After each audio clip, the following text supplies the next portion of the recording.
Welcome to the Middle School Cafe podcast, where we're serving up fresh strategies and solutions for ELA teachers just like you. Join us as we explore proven methods to bridge the achievement gap and help every student reach their full potential. Whether you're a veteran teacher or just starting out, grab a cup of coffee and a notepad and let's get started.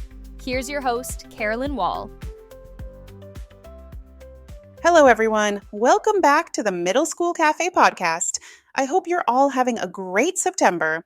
I'm pretty sure everyone is back in school by this point, and I hope your start of the year has been amazing. Of course, once that fresh start energy begins to fade a little, we sometimes see the momentum fade with it. In our last episode, we talked about how to keep that momentum going after the excitement of a new year starts to wear off.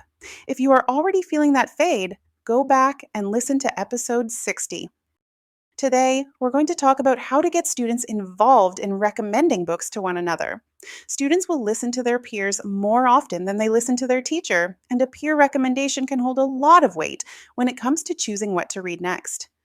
Before we dive in, a quick reminder that new episodes of the Middle School Cafe podcast drop on the first and third Tuesday of the month. And every once in a while, when the calendar lines up and there's a fifth Tuesday, I'll bring you a bonus episode. So make sure you're subscribed so you don't miss out. Now, let's talk about peer recommendations and how we can use them to create a reading buzz in our classrooms and help students grow a TBR list that is alive, ever-changing, and most importantly, filled with books they want to read. Sometimes when I recommend a book, I can see the look on my students' faces. They're polite. They nod. Maybe one or two will jot it down. But when another student stands up and says, "You have to read this book. I couldn't put it down," suddenly half the class is lined up at my library shelves asking if I have a copy. Students trust their peers in ways we as teachers can't always replicate. That's not a bad thing. It's actually something we can use to our advantage. Today, I'm going to share 10 ways you can build peer recommendations into your reading routines so that your students develop their very own TBR list, one they will actually use. These are strategies I've used in my classroom or seen colleagues use successfully. They're practical, easy to implement, and they make reading feel like a community effort rather than a solitary assignment. I wouldn't suggest trying to implement all 10. These are ideas I've collected and tested over the years.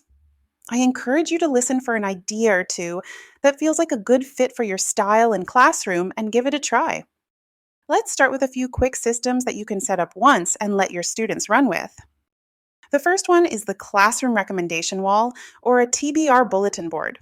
This is simply a bulletin board where students can post notes about what they're currently reading and who they'd recommend it to.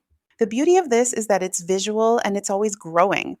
You can make it pretty and formal if you want, but honestly, if you've got sticky notes, index cards, or even just scrap paper, you've got a recommendation board. I've had students get up in the middle of silent reading, walk over, and jot down a note to post on the board. That kind of spontaneous sharing is exactly what we want to encourage. A similar idea with a little more mystery is the TBR jar. All you need is a jar and some slips of paper.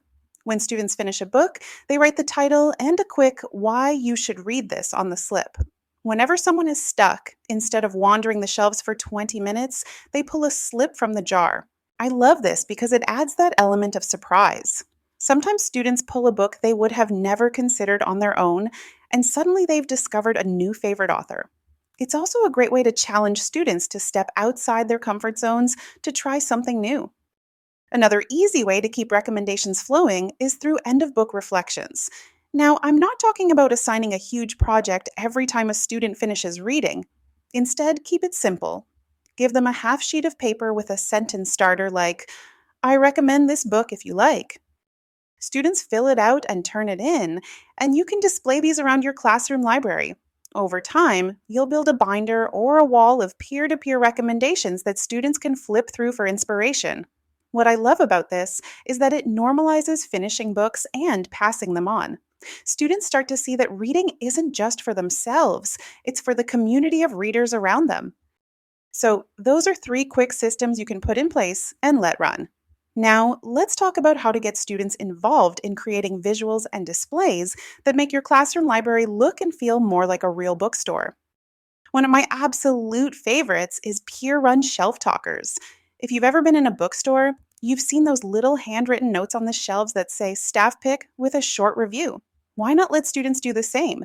Give them index cards and let them write 2 or 3 sentences about why they loved a book. Then tape the cards to the shelves right under the book. The authenticity of seeing a peer say, "This book made me laugh out loud," or "I couldn't put this down," is powerful. Another fun idea is the "if you liked" poster. Students love making connections between books, and this gives them the chance to say, "If you liked Percy Jackson, try Fablehaven," or "If you liked Hunger Games, check out Legend." These posters can be as creative as your students want them to be. Some kids will draw, others will use bold lettering, and some will keep it simple. The key is that they're connecting text and helping each other branch out. Over time, you'll start to see webs of connections forming all over your classroom walls. If you want to tie this into your standards, these posters work perfectly as a quick genre review. You can ask students to connect their recommendation to the genre of the book and explain why it fits. It's a simple way to reinforce genre knowledge while still keeping the activity fun and student centered. And then there are mystery book bags. This one is especially fun if you want to bring a little playfulness to your classroom. Students choose a book they love, wrap it in plain paper, and then write 3 or 4 hint words or phrases on the outside. Things like time travel, friendship, scary but funny. Other students then pick based on the clues. What makes this work is that it strips away the cover and forces students to try something they might not normally grab. It also builds curiosity. You'd be surprised how many kids want to be the one to unwrap the mystery and discover what's inside.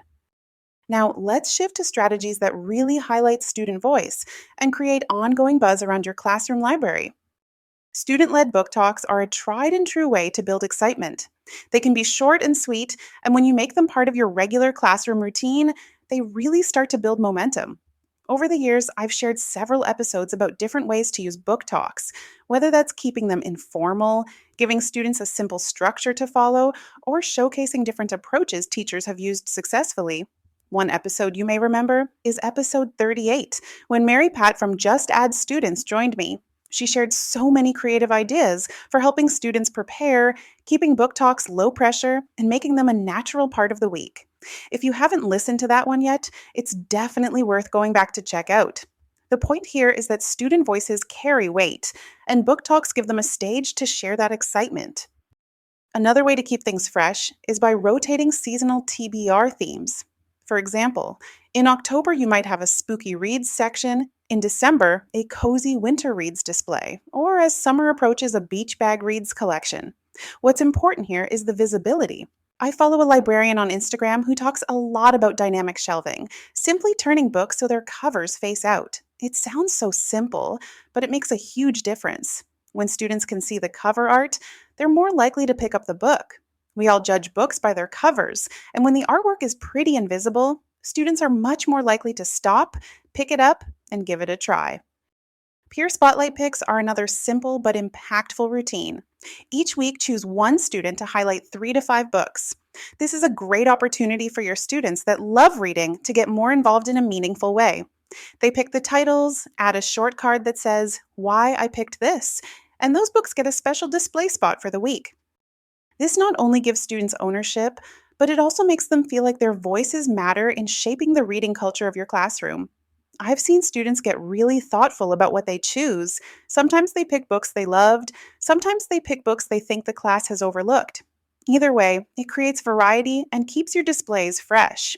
It's one of my personal favorites because it gives students a chance to showcase their love of reading in an authentic way. When done consistently over the year, students will begin to fight over who gets to create the spotlight for the week. And finally, we come to number 10, sharing your own TBR list. This one matters because it reminds students that you're not just assigning reading, you're living it alongside them. Post your own TBR list where students can see it. Share what you're currently reading and what's next on your list. Sometimes I even let my students recommend books to me, and I'll add their suggestions to my TBR. When they see me reading what they suggested, it validates their voice in such a meaningful way. It shows that we're all readers together. So, there you have it. 10 ways to build your classroom TBR list through peer recommendations. From simple systems like the TBR bulletin board and jar, to creative displays like posters and mystery bags, to student-led book talks and spotlight picks. each of these strategies keeps the focus on student voice. And when students see their peers recommending books, that's when the buzz around reading really takes off.